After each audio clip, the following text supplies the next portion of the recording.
All right. All right. Hello, everyone. Welcome to the Geek Culture and Philosophy Podcast. My name is Mike, And my name's RC. And my name is Jacob. and we are here to talk about all things that we enjoy in geek culture. Card games, tabletop games, board games, that kind of stuff, but also philosophy and science and things of that nature. Pretty much anything that interests us. We're your home for consistent content that you can always count on.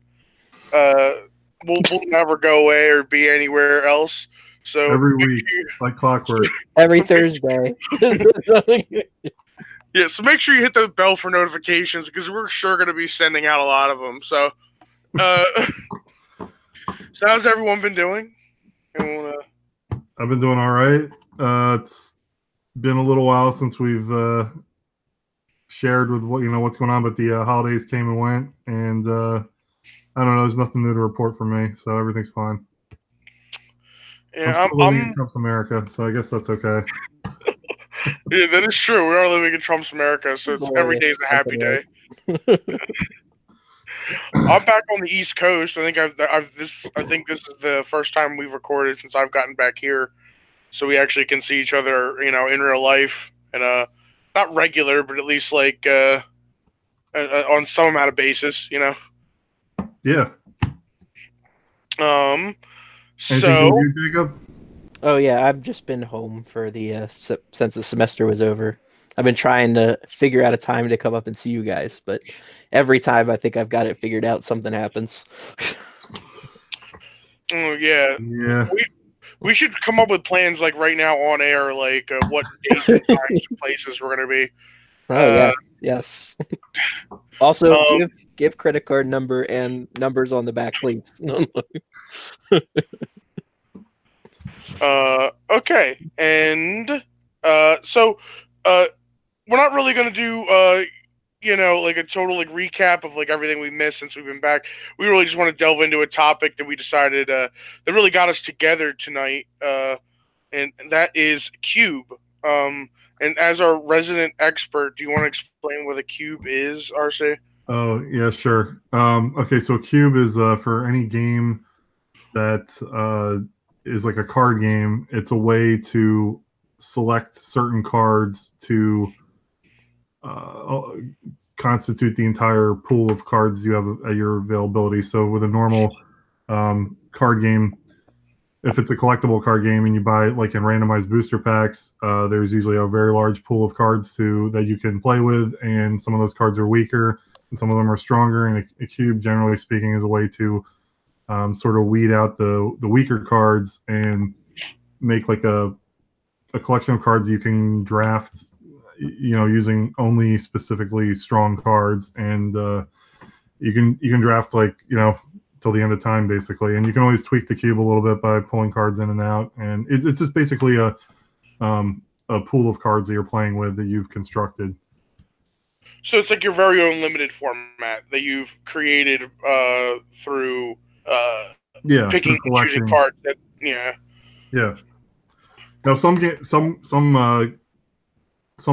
game models make it a little bit easier to make a cube, like living card games, which are not as popular as collectible card games, but they usually give you a play set of cards when you buy the box of a box from an expansion, so you don't have to do as much hunting, and you usually get a full play set.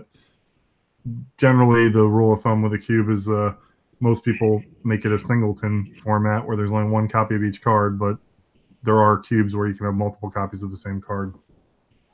I think those kind of cubes are interesting because I've mostly just played singleton cubes. I would say like 99% of cubes I've seen, or at least heard about, are singleton cubes. Right. And most of our experience with cubes would be in Magic the Gathering, Yes. which is our main game. I'm on an endeavor right now to create a Forcible cube.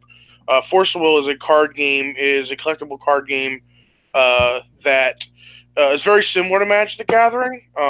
It has, the mana system. It has basically lands, cards that produce mana that you then use to cast spells. There's 5 different colors with different, or they call them attributes, with their own color pie, so they all have their own benefits and weaknesses and things they do and things they don't do. Okay. I would say as a whole, it is a worse game than Magic the Gathering. Okay. Which is, I mean, you can't really call many games a better game than Magic the Gathering, because I consider Magic the Gathering from a design standpoint of like as a game as like one of the best, most well designed games ever. Yeah, I'd agree with that.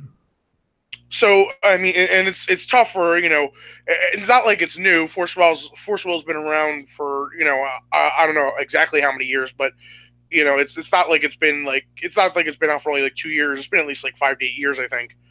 Okay. So, but it can't like stand up to the comparison of like the 25 to 30 years of Magic the Gathering there's been. But anyway, it is a cool concept. The main difference or the pool for Force of Will over Magic the Gathering, or like its shtick, I guess, is that kind of like the EDH format in Magic the Gathering.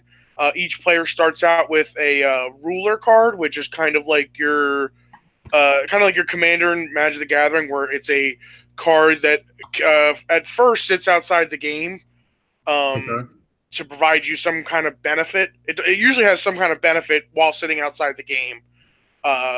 And then it can be some of them have abilities where they flip and become like their own kind of creatures as well.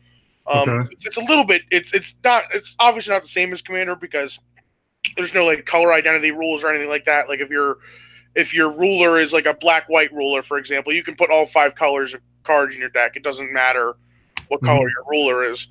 But that would be one of the main differences. And the other main difference is your land pool, or they call them magic stones in Force of Will, is separate from your main deck. So your main deck is only spells, only like creatures, and their version.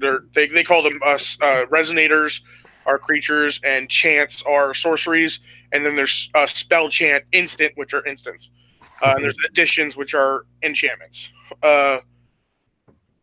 So basically the same exact card types, and those all go in your main deck. You have a main deck of, I believe, it's 50 cards. I don't want to be totally embarrassed. I haven't played Force Will in a little bit, but I believe it's 50 cards is the main deck, and then your stone deck can be anywhere between 10 and 20 cards.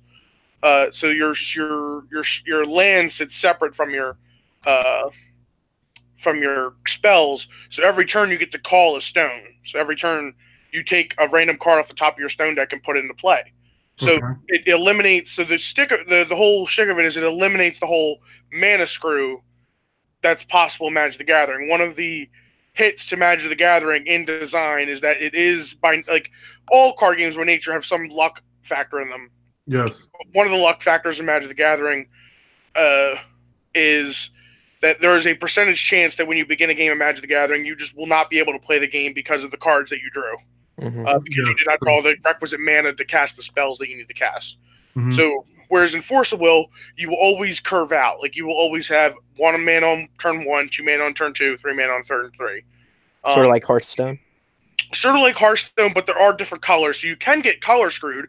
Okay. So, for example, if you try to play with all 5 colors in your same deck, similar to Magic the Gathering, even if you have like dual lands or dual stones, whatever you want to call them, you can get like screwed out of certain colors, but you'll never miss a land drop.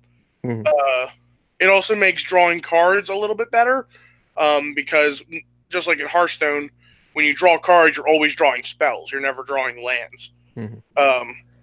So that's why you have to bounce. So in Magic the Gathering, when you have a spell that says draw 3 cards, it can be good, but you have to factor into the fact that maybe 2 of those 3 cards that you draw are just going to be useless, right? So Force of Will is a cool game, and I think I would like to design a cube around it. One, because it'd be easier to teach people the game. Because in my experience, so Force of Will, in my experience, or at least it's been for a while, where Force of Will is pretty much only designed for constructed. So the sets themselves are not very good to draft. Because they're not really designed to be drafted. They're more just designed to be opened and then played in decks. I know they do drafts with them, but there's no, as far as I know, there's no like competitive, like they don't have any like sealed GPs. Like those like don't exist in Force of Will. If people want to comment and tell me I'm wrong, I'll be wrong. But I've talked to some people. I was in playing Force of Will for about a couple months when I was living in Wyoming, and a couple of the people I was playing with were people who did like attend like the big Force of Will tournaments. And to me, they were always testing constructed. They were never drafting or playing sealed or anything like that. And the constructed formats were very high powered. They had like at the time I was playing they call it New Frontiers, but that's their standard format. One of the most popular deck in the format at the time had a turn 2 kill. That was how good it was, and that's their standard. This isn't like their legacy format or their modern format. So I thought Force will be a cool game to put into a cube because not only could you create your own limited format from the cards available, as opposed to them like creating their limited format, you create your own, and then from that you then create your own way to like teach the game and play it that isn't constructed because the constructed's overpowered. My favorite cubes, my favorite ways to play Magic the Gathering are usually lower powered cubes and lower powered ways of playing because I feel you can appreciate the interactions of the game more because of it. I don't hate playing with very powerful cards. I obviously enjoyed playing Legacy for many years, and I enjoyed powered cube and things of that nature. It's not like I hate it, but it is nice sometimes to like kind of reclaim the feeling of like playing with your friends on like a Saturday night, like just playing with like whatever cards you could find rather than like the most powerful cards like ever. So that's what kind of what I'm barking on. I don't mean to monopolize the conversation. What I wanted to talk about, now that I follow everything you're saying though, I understand what the point you're getting at. Jacob, when you play Magic, do you care about power level? Well, not in. So I like to be able to play the game of Magic. I don't like certain decks where it's just like you don't get to play Magic type decks where they just lock you out on turn 2. I like seeing competitive games where people go back and forth. So like when they do dumb down the power level of cards, you do get that more. But really, if it's just balanced, the game should be good. I mean, that's one of the reasons I really like draft is because sort of, sure, you're building a strategy, but it's not always going to come through. So you got to think about how you're going to, pull your deck together to make it competitive in the pool. And some people just crush others. I mean, that just happens by the nature of drafting. But with Cube, my best experiences ever drafting have always been Cube. I mean, it's always been fun. They've always been very balanced, I've felt. And you just get to do things that you just never. I mean, I've Marshall Cooed like an Ulamog or something one time. Like that never happens like, in constructed formats or something like that. Yeah, no, that's the kind of stuff that I love about Magic Cube is you get to play like cool cards. Like there's like a bunch of cool cards in Magic the Gathering that you don't get to play because the constructed formats don't allow you to play them. And I mean, they just force you into different things, and it's exactly which is fine. Like I've had fun playing Standard, Modern, and Legacy. I'm not here to like bash constructed. I'm not one of the people like, oh, I only play draft. That's not what I mean. I'm just saying that like what I'm saying is the most fun I have playing is when I'm playing a mid to low power cube format because the cubes are usually well made, like they're curated to be like the cards that are not fun have been taken out, the cards that are fun have been put in. It's not like I do enjoy draft, like just like drafting a set. Obviously, there's better draft formats than others when you're talking about like just regular draft. But with Cube, you get to curate that yourself, and if it's not to your liking, you get to modify it, and then you get to share that with other people, and then you get to test that on other people. So then you get to say like, oh, once you're done, like for example, RC's like said this to maybe like other times when we've drafted his Cube or when we play as like his battle box thing. I don't know what you call it, RC. I would call it like a battle box. I always thought it was called Fat Stack, but I mean, other people. I've also heard battle box. That too, whatever it's called, that format's also great. But when we get done playing those formats, or even during, you're saying like, tell me like what cards do you think like don't belong or are too bad or are too good or things of that nature, so we can like figure it out and fix it. Which I think is cool. Like not like cubes are a very personal thing, but they're also a very social thing because not only are you personally designing it, like the point of the cube is like you're not just there to like solitaire it yourself. you're going to share it with other people and get their opinions on it. And then it's almost like a work. I'm not going to say a work of art, but it's like it's like a work of artisanry, I guess, that you've created yourself. Yeah, we try to get the most fun out of it. Yeah, it's a goal to exactly who get the most fun out of the set of cards. So some questions, since RC's more experienced at building cubes than both me and Jacob, I wanted to just ask for ask about some philosophical, and we can jump in because I played a lot of cubes, I just never designed one. Okay. We could talk about just some philosophies behind designing cubes. So how about we do this? We try to let's go through some aspects of cube design, and then we can decide how important they are, how much we focus on them. Okay. So for example, balancing mana curve, this is specific to games like Magic and Forcible that have a mana curve, I guess.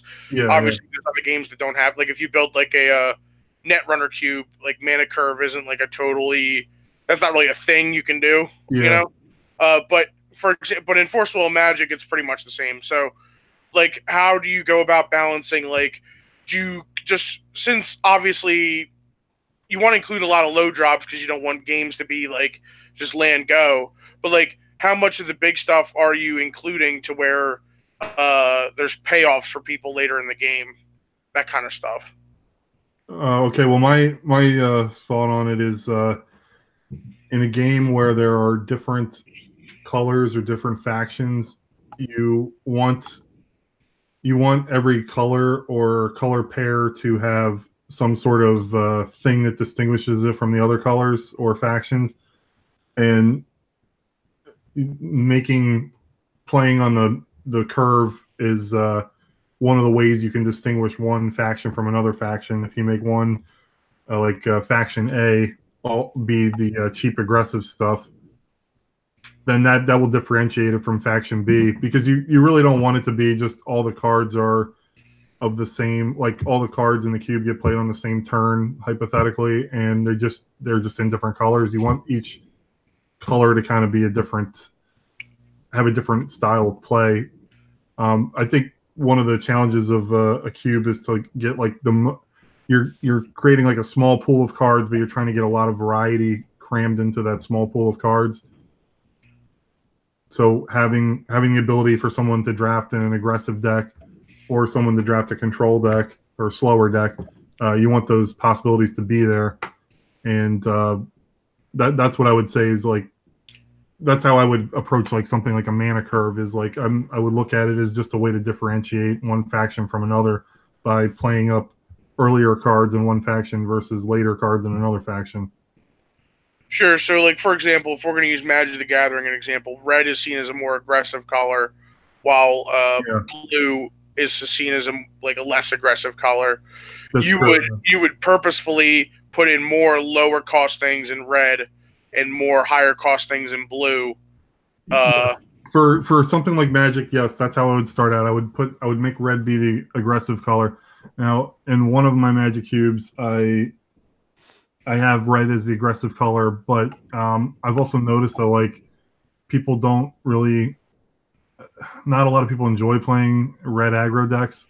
So I tried to find a second identity for red. So that was I actually made red more of a control color, and by using cards like Wildfire and what's that one, Crater Hellion, the things that destroy lands. So trying to play up the big red deck, and also putting cards that are Storm Enablers in there can also go into a red deck. So any of the red ritual cards, because they can get red to be playing on turn 5 or 6 when really it's only turn 2 or 3, and that kind of the aggro spot then shifts to black and white, because I think black and white have very powerful aggro creatures. And I mean that's kind of a weird thing, but yeah, it's not only is it finding a different identity for every color, but also finding something that people want to play too. Sure, you don't want to this is where I think that when I'm for building my Forcible cube, right? I think that's one of the things that's going to help is the novelty of it because I'm going to share it with mainly Magic the Gathering people at first. Obviously, that's who I know. I don't really know many Forcible people. Sure. So I'm going to share it with them. It'll be easy enough for them to pick up because the mechanics of the game are super similar. There is, like, for example, there's like targeting attack in Force Will where you don't have that in Magic where you can attack creatures rather than the player. But other than that, there's the mechanics are pretty much the same. Like each player has a life total, and the idea is to reduce the life total to 0 by casting mana and playing spells.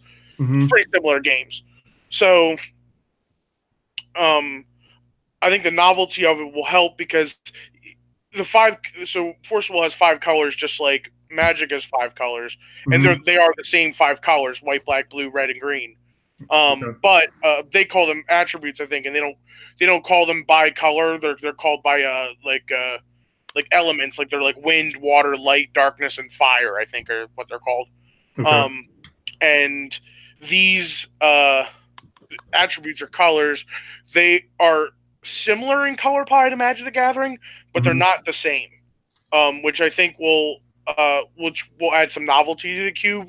So, like, for example, like red is also an aggressive color in this, but it also does some cool things that I think that in Magic, I think they found some design space for red, at least in the cards I'm going through right now, that I think are cool compared to red cards in Magic the Gathering. Because that's one of my criticisms of Magic the Gathering design, at least in the modern age, is that they kind of did a crappy job with keeping up with red to make it like the same as the other colors. Yeah, I think so too. Like, yeah, you can even see that when you look at the price of like singles on the secondary market. That like every time they print a master set, it's really hard for them to find any red mythics that are like over $15. Red lands are also cheapest of the duels usually. Yes, yeah, exactly. Unless they produce blue. Exactly. And that's not to say that like red is like. Here's the thing though, like people will say, just as this is kind of like a tangent, but people will say to me, or I'll see arguments on like forums and stuff on Reddit, where this argument will be made, and they'll say something like, "Well, the red aggressive deck is like the best deck in Standard right now." And I'm like, yes, that's true, but just because they print like a bunch of like 1-mana red cards that do a little bit of damage, in Standard to make it like quick enough to beat like the mid-rangey decks, that doesn't mean that they've made red like interesting and powerful. Like they've just like done enough to where like they haven't printed Siege Rhino and Corsair Crewfix. Like that's all. You know what I mean? Yeah, that's like, exactly right. It just like it's cool that red is getting there with like 1-mana 2/1s right now. But you have to admit that in most Standard formats, 1-mana 2/1s are not good enough in Modern Standard. No. Like in an age where some Standard formats had like Thrag Tusk, or some Standard formats have had like Corsair Crewfix and Siege Rhino, like the red aggressive decks aren't the best. And I know that a red aggressive deck won a Pro Tour when Siege Rhino was legal and Corsair Crewfix was legal. That's not what I'm trying to say. I'm just saying that like I will say that deck specifically, I don't know, I'm still going on a tangent here, but that deck specifically, they did print a cool red card, which was Abbot of Carol Keep, I think it was called, or something. Oh, yeah. Okay. I like that card. Which was the one with Prowess, and it like exiled a card, and you could play the card. That's a cool red card, and I would say that like that's the kind of design space they need to go in to make red stay good. Honestly, I think they should be giving. I know Mark Rosewater would like try to hit me with a holy water for saying this, but I think they need to move drawing cards into red a little bit. I don't see I understand that like blue can still be the main drawing cards one, but the fact that like black can do it and green can do it, and white to an extent does it. And the fact that like red can't and all those other colors can. I think is so dumb. That's just like my one tangent on Magic the Gathering for today. But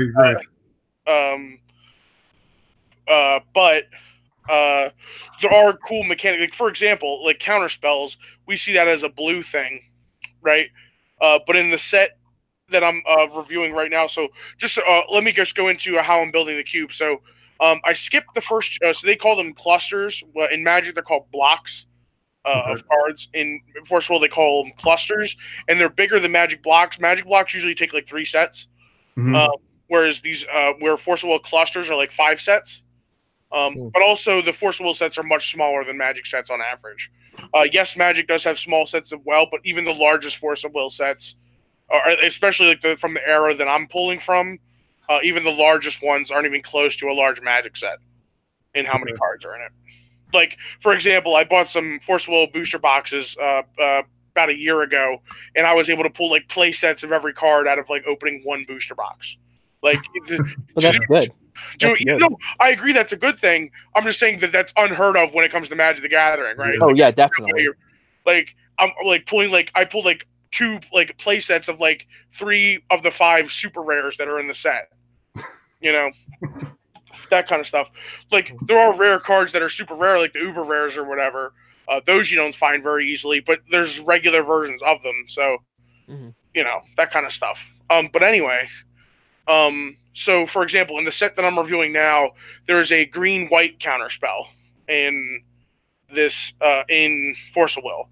Like, counterspells aren't like a blue thing; they're like a green thing, which kind of makes green a little overpowered because green still has mana ramp in it. Oh, jeez. So one of the biggest, so I'll just let you guys in. If you ever go on like Force of Will forums or like stuff like that, or like Reddit or whatever, one of the main critiques of the game is that green is way more powerful than all the other colors. Kind of the way blue is looked at in Magic the Gathering. Okay. But I think it's cool because I can solve this by creating a cube. This is another reason why I want to make a Force of Will cube. So like I went on there's a if you want to look on the Force of Will Reddit, there's a Reddit. If you look up Force of Will Reddit and search cube, the most popular cube post with like the most comments on it, there's a conversation about like how like because I'm looking for inspiration, right, for designing the cube. There's a conversation about like, oh, well, how would you balance the colors, right? Well, like one guy says is like, well, it's tough because you want to include the most powerful cards, but if you do that, then green will just be the best color and everyone will be fighting over green. But yeah, exactly. Yeah. But if I can design a cube to where I can just lower the power level in general, that problem won't exist anymore. You know, and I can tweak it in case it does. So when designing a cube, do you try to focus more on like do you make it so like so when you have like factions like colors and for example, do you make everybody at least be able to do some things okay? Like for example, like creature combat. Like obviously some colors will be better at it than others when there's like factions like this in a game. Yeah. But when you're doing a cube format, I think that I think it's important to make it so that each color can at least do creature combat decently. What's your take on that? So I would think you need to have. I imagine you're going to want amongst each color like half creatures and then half non-creatures, regardless of regardless of what color you're talking about. You're going to want like 25 creatures and 25 spells for every color. Would you like agree with that idea? I kind of agree, though. I probably have it favored toward creatures. Okay, so maybe like 30 creatures and 25 spells or something like that. Yeah, like 30-25 or like even maybe upwards of like 35-20 or something like that. Okay, so like if that's the starting point, I would say I usually start with some sort of like arbitrary thing like that, and then I say like what's the like if you have a passing knowledge of the game, you probably know what the weakest color is. And then I would take the weakest color and say, like, how can I make the weakest color the best it can possibly be using this, like, singleton rule if you want to keep to that. And I would set aside the 55 best cards in that color. And then I would base everything else off of that. Like, okay, I've done the weakest color now. Now, how do I do the second weakest color to match the power level of this one? And then you might have to find yourself passing over certain cards that are a little more powerful. Sure. Does that make sense? I agree with that. So I'll let you know how I'm building it right now, and you can like critique my process. So I skipped the first two clusters just because first of all, the first cluster has a mechanic in the game that was integral to the game that they just removed from the game. It's like I don't know, like if in Netrunner they like had a thing, if they had like net damage as a way you could win in like the first set, but then they just removed net damage from the game after that, I guess would be like it'd be like kind of like that, I guess. Okay, so that means that the cards that deal with net damage are very narrow now because it only existed in that one period of time.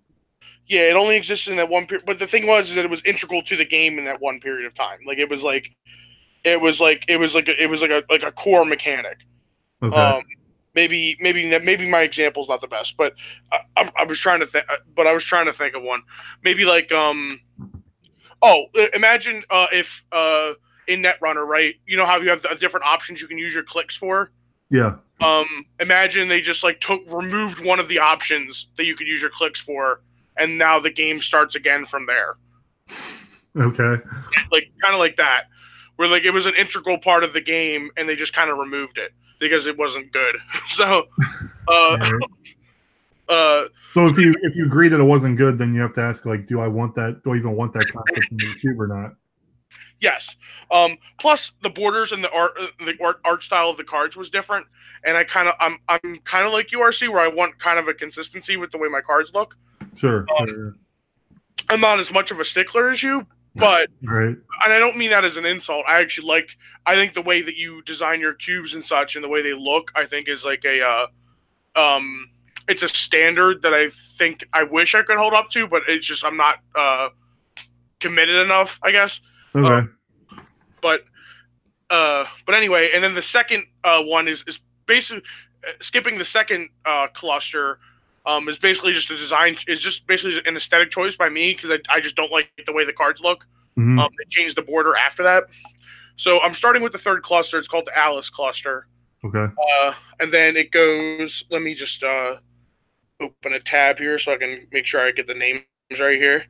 It goes Alice, then Lapis, then Rhea, and then the one they're on right now is called New Valhalla. Which is a callback to the very first set that I'm not using, which is called Valhalla. So, there's so you that. have about 3 clusters to work with, is what you're saying? I have about 3 clusters to work with. I'm to just Alice and Lapis, and I'll expand. There's a few reasons for this. One, the only reason forcible cards have value is when they're in standard. So I'm only going to use cards that are not in standard right now because I can acquire them very easily and very cheaply. Okay. But that's just one reason.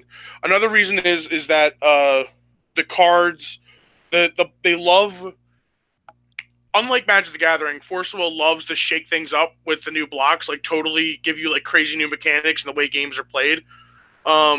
Whereas in Magic, like they do give you new mechanics and stuff, but the game, like the kind of decks that you play are very similar, like standard to standard. Like there's always aggressive decks and mid-range decks and control decks. Okay. Whereas in Force of Will, it's like, first of all, everyone's playing combo decks, but the way the combos are occurring very wildly for what they're doing. Like for example, in the standard I was playing in Force of Will, the combo decks were it was like a combo deck where you're able to attack with this one creature that dealt like 2,000 damage a turn, like twice in one turn to kill someone. Okay. Or you were doing like this graveyard combo where you're able to res like 5 creatures of converted mana cost like 7 or more at the same time and let them all attack or something. That was another combo. So like things of that nature. So like I said, I find Forcible standard or constructed to be pretty flawed in how it's done. I know some people enjoy it and that's for them, but for me, I don't. So I'm going to use these 2 clusters. They're pretty aesthetically the same, and I can pick out cards that are want to do. So I'm going through the lists of each set, and I'm just looking at the card, and I'll either like what I'm doing is I got like a Google Doc, right? And if it's a card that I know I'm not going to include in the cube, like it's either like too niche or too like powerful, I like immediately just throw it out and don't write it down. But if it's anywhere within like where like, oh, I might include this card, I just write it down. Okay, and then trim it down from there. Yeah, and then what I'm going to do is I'm going to purchase a singleton copy of every one of those cards, which I don't think is going to be that expensive. Yeah, probably not. Because of the way Forcible is. If it ends up being too expensive, I'll trim it down. But from the way I see it, I don't think it's going to be that expensive. And then I can once I see them, it's easier for me to make trimming and like looking at stuff when I can like hold them and maneuver them in real life. Like how you had your what are they called? The Netrunner cards like spread out when you were building like the Netrunner cube. Yeah, that's a project that's on hold. Future episodes will address that. I don't mean to be of spoilers to our audience. I apologize. No, that's a long project. But the way that was like kind of like spread out, like it's kind of what I would do is like I kind of want to have like a table and like look at it that way, and I can move stuff around and like include mechanics and stuff. Like for example, one thing I'm thinking of including that's in this set, and I'm hoping that there's more combos with it in later sets. But there are cards that care about how many cards you have removed from the game, and they're in red. I think that'd be a cool archetype that like red could have in the cube, for example. All right. And I want to be able to like hold my cards in my hand and like count them. I know I could probably make like an Excel spreadsheet and like color code it, but I'm way too lazy to do that. So instead of doing that, I'm just gonna hold the cards. That's why I like the idea of building the Forcible cube. It's inexpensive compared to like a Magic cube, because Magic cards are just more expensive. That's just the way it is. Yeah, so I'm just going like card by card. So this gives me one for these two clusters. It gives me 10 sets to work with. Plus, cool thing about Force of Will, by the way, if you ever want to get into Force of Will, there's also all the starter decks. Now, the starter decks that come with each cluster has its own starter decks. They give you new rulers, like those ruler cards that are like commanders. They give you rulers that you cannot find in booster packs. Which are cool. It also gives you cards that you can't find in booster packs, which are also cool. Which does raise the value of them. But the thing is like I've never seen people try to sell, like unlike Magic the Gathering, where if there's valuable stuff in a product, they'll sell it for above MSRP. All the Force of Will dealers I've ever seen just sell these for MSRP. And so like for example, like I bought a starter deck and the playset of a card that was worth about $5 a piece. So the playset was like $20, but the dual deck cost $30. So I spent $30 on a dual deck, or not a dual deck, a starter deck, but I got $20 worth of cards out of it. The fact like you can't do that in Magic the Gathering, like because if there was $20 worth of cards in it, they would just add all the value of the other cards in it, and then and then like charge you like $50 for the deck instead of 30, right? Right. I was about to ask you that because I noticed just cruising through shopping that even from the first set, starter decks are still only like $20, and that's like their MSRP, which is crazy. Well, that's the thing is like stuff goes other than the thing is there's no reserve list. They don't really do reprints in Force of Will. That's one thing that it's good and bad because like it makes it so that it's harder for them to design sets. Because they can't really design for limited. Because, for example, like limited in Magic the Gathering for a while, like you were just including like Giant Spider and Giant Growth and Lightning Bolt in like every set. You know what I mean?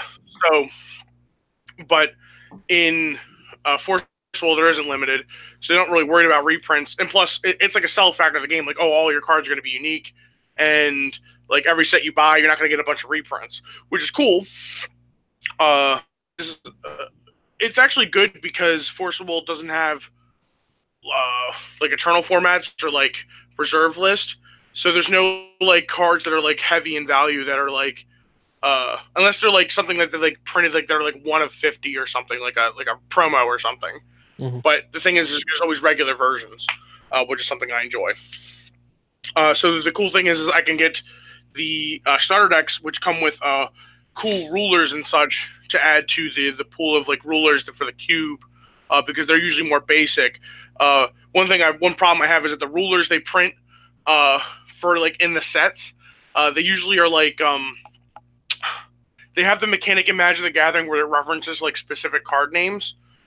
So like for example, like you know how in Nissa Ravane, like they say go get a card named Nissa's Chosen from your deck, right, and put it into play. There's a bunch of rulers that do that. But my problem with that is I don't want to include cards like that in the cube. I would like to get your opinion on this actually. My opinion is I don't want to include those in the cube because the two options are you can either just provide them when you choose the ruler, right, or they have to bank on drafting them at some point. Right. And I don't like either of those options. Like I don't like giving people like extra cards to use just because they chose a certain ruler. And I don't like the idea of like, and then the flip side of that, I also don't like the fact that they could just get screwed over if like if the card wasn't even in the draft or someone hate drafted it or whatever, that they don't get it. Right. So I was gonna exclude those from the cube, but I guess we'll see. So let's actually wrap it up. Yeah, the way you just said about those cards, that makes sense. I used to have Nissa Ravane in one of the very early iterations of my cube, and I tried both options. Like either you get the free cards that go along with it, or you force people to draft it, and neither option is really ideal. So, I mean, depends on how much of that you want to include, or if you want to include that mechanic at all. I'm just saying. I have experience with that dilemma that you're facing there. I'm also eliminating things called like there's also just cards that are just like good that'll say something like I'm including some because I think some are just like balanced cards for the format. So like for example, there's a card that's like 2 black, target player sacrifices a creature. It's worded in Force of Will words, but that's basically what it does. Yeah. Like if you have this ruler, you can pay 2 less mana to activate its activated ability this turn. Now, if the ruler is like good enough to be included, that might be a thing that happens. But I could just include that card without having that ruler even an option, which is fine. I'm fine with those types of cards. But if they're like balanced for the cube, right? But I'm not fine with like cards that say like this card's only good if you can go search this card out of your deck and play it, right? That kind of thing. And there's also a type of card in the game called Regalia, which are basically like 0-cost artifacts that have like they usually have like tap abilities. But those two also usually go along with specific rulers. Or they're like hate cards for specific rulers, because of the way that the nature of the game is. They have to design hate cards for certain things because every deck's like a combo deck in Standard. So, yeah. So there might be like an entire card type. I'm thinking about including Regalia, like certain ones, but I'm thinking about just like leaving them off the list entirely and just playing with like creatures, instant sorceries, enchantments, basically, and lands, obviously. But we'll see. Are there any generic Regalia that are not specific to any certain? I'm sorry, I forget the word. I know it's not commander, ruler. Yeah. Are there any Regalias that are just like generic? I'm sure there are, but like I said, I haven't gone through all of them. I'm like I said, I'm keeping my list. But like the thing is, if I only end up with like 5 Regalia that need to be included, maybe I'll include them just because there is so few. But maybe I just won't include them because there is so few. I think I could go either way with that. But you know, we'll see. Like I said, if we can record more consistently, we can give like updates and stuff, which will be cool. All right, yeah, that sounds good. Can I just ask you 2 questions here at the end? Yes. Are there any, instead, I know that the resource in the game are these gemstones. Are there any that are like considered non-basic? Yes. And would you include those as like being draftable? Yes, so that is a problem with this game, because you want this just for not like problem, but it's more like a just like a mechanical problem where since you have the 2 separate decks for your main deck and your stones, right? Yeah. You usually want your stone deck to have a different color sleeve than your main deck so you don't confuse them. Right. So my plan was to just be obviously just like in a regular cube, you have basic lands that I'd have sleeve, like the basic stones, right? Yeah. That you could sleeve in a different color, and then I would have like extra of those sleeves with the cube. So if you drafted any non-basic stones, you can switch out the sleeves. Okay. Yeah, it will be a little time consuming. I want to see how it works out in real life, but that's the way I'm thinking of doing it right now. The thing is like I want to include non-basic lands because they have some really cool non-basic stones in my opinion. Yeah. Also, there's some cool ones that are like, some of them are like, they're how do I describe it? Like they're designed a certain way, but in cube they take on a whole different design, which I like. Like for example, there's a stone that if you control at least 2 regalia, it comes into play untapped and it taps for 1 of any color. But in cube, or at least my cube, it's going to be hard to trigger that. But it would just be a non-basic land that it would come into play tapped and tap for every color, which would be cool for people who want to draft like multicolored decks and stuff. Sure. So maybe like cards that like maybe they have a super high power level in constructed, but in cube they have like just the right power level, you know? Yeah. Okay. Another question is for a game like Magic, the normal deck size is 60 cards, but when you're drafting for a 40 card deck. Are you? And I think in Force of Will is in the deck size 50. The deck size is 50, so I was going to do 30 card decks. 30 card decks. Okay. Cool. So I was going to do 30 card main decks and then 10 to 20 card stone decks. Okay. So how many total cards are you planning on drafting then to get that 30 card deck? I was going to go with 40. Okay. But I could up it or lower it. I was going to have the draft be 4 packs of 10 because that's the way Force of Will drafts are done when they are done. That means you can only afford to throw your pick away 10 times throughout the whole draft. I agree, but I think it forces you to play with the cards from the cube. That's true too. I don't know. That's also true. Okay, yeah, all right. Playtesting. Yeah, like I said, the thing is, I plan on playtesting this. Like, I agree that saying it out loud kind of makes it sound like an unfun idea, but I would like to try it out at least just to see, you know.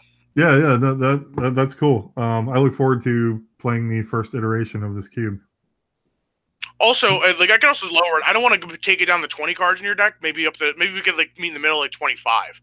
That actually sounds like a pretty good number too. You could throw away 15 picks. Okay. I don't know.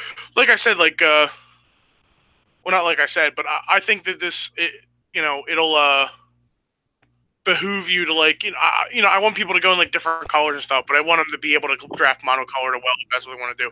There's also there are colorless cards in Force of Will as well, so I was planning on balancing the format with providing a good amount of just like kind of generic colorless cards to like add to the mix. So if you can't find something in your colors, there's always like a colorless version around that would help. So people would have to spend their picks on this, or this is like if they didn't make the right picks, they're going to get stuck with these generic things. Yeah, they would get stuck with the cards to play in their deck. I like that idea, and I agree with that. Okay, that's cool.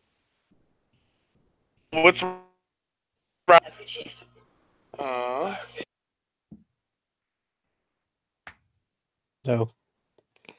is Mike still there? I think he muted himself. I think it's probably because I started hearing like the TV in the background. His grandma's probably home.